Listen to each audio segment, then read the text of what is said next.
Welcome back, people, old and new visitors. Today I'm going to talk about my favorite brushes that any professional should have in their kit. The basic kit, of course. And then I'll tell you what brushes consumers need to have. That's you guys.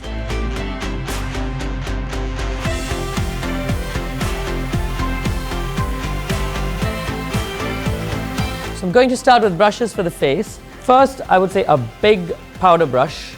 This is by Real Techniques by Nick and Sam Chapman. If you've seen their videos, one of my favorites. They were the first few people that I've seen on YouTube, beauty bloggers, and that's really where the journey began. So thank you, Sam and Nick. But I love their brushes. They're incredible. This is extremely sophisticated looking. I love it. It's a duo fiber. So some of them, the black ones are shorter and then the white ones are longer. And it's great for blending and buffing. It's also great for just large applications of powder. Okay, so that's one.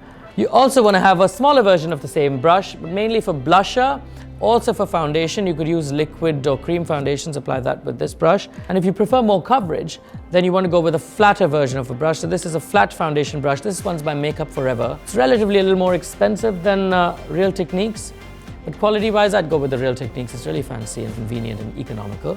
Then we move on to contouring. So adding shadows isn't as easy as you'd think. Classically, most people would think you need just an angular, soft bristle brush like so. This is incredibly beautiful looking, isn't it? It's by Smashbox, and I love this daring combination of red and black, two extremely strong colors coming in together. This is a brush number 23. I love it, but I also love the brush by Inglot. This is, I think it's 24SS. One side is a flat sort of buffing brush to buff off any hard lines, like a contour line or a blusher that's, you know, a blob too much somewhere, you can buff it off. So I love that. And the other end, you could use for blusher, you could use for powder, a heavier coat of powder, of course. I use it for contours because I find that the shape really sits beautifully. And if I just press on this a little bit, I get a harder line. I really love the bristles of the brush as well. The next brush for the face, I'd say, is extremely important, is a classic fan brush. Now this one's by Sephora. It's inexpensive, but a fan brush is great to dust off any excess stuff under the eyes, even for a little quiet wash of powder. But my favorite tool to apply highlighter, in fact, is the fan brush. You'll see me using a lot of highlight in the fan brush because I feel like it's so specific with placement, and yet the bristles allow for the faintest application and it blends while it applies in that specific area, and you can go in that C shape, you know, over here onto the brow bone. Even the nose bridge, it's so specific there. I can just do only the tip of the nose, only the tip of the nose, just with this one brush, because it's cut as a circle, so at no point is it touching any other part than what I intended to, you know, because there's no hard edges on the face, everything's circular, right? So that's the beauty of the brush. Then we'll move on to brushes for the eyes. I've got about 6 brushes for a professional makeup artist. 3 of them are rounded brushes, but they've been compacted differently. So this one, for instance, is a lot of bristles packed into one brush. It's by PAC, which is a copy of MAC, and this is number 311. It's quite lovely because it's a lot of bristles. It covers more surface area, but while still being a rounded brush. So as opposed to a flat brush, it picks up far lesser product and applies far lesser product because of the contact points. This one again is by PAC, number 333.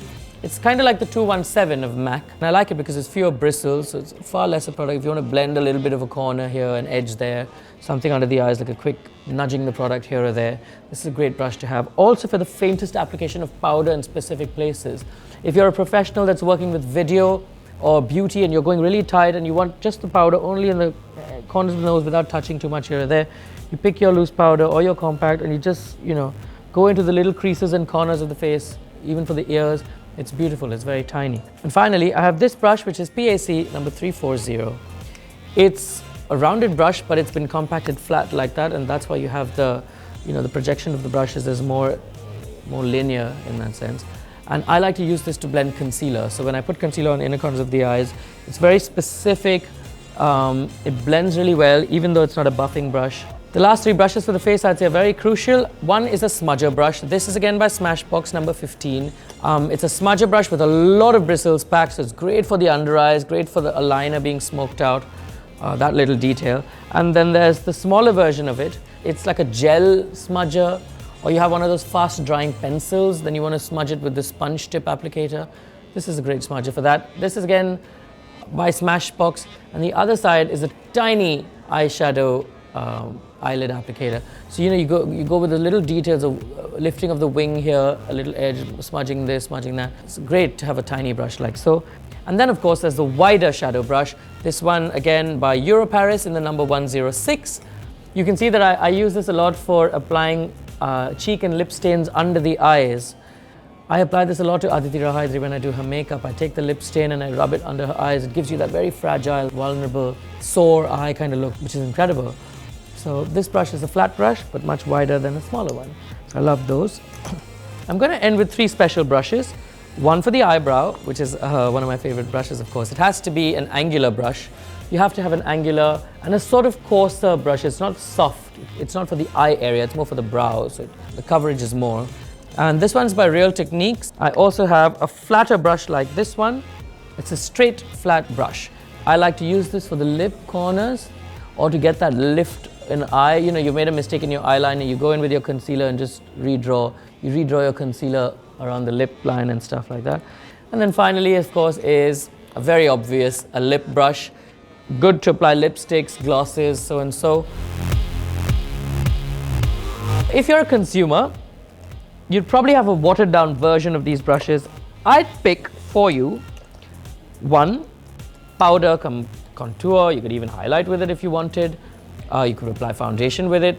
This brush.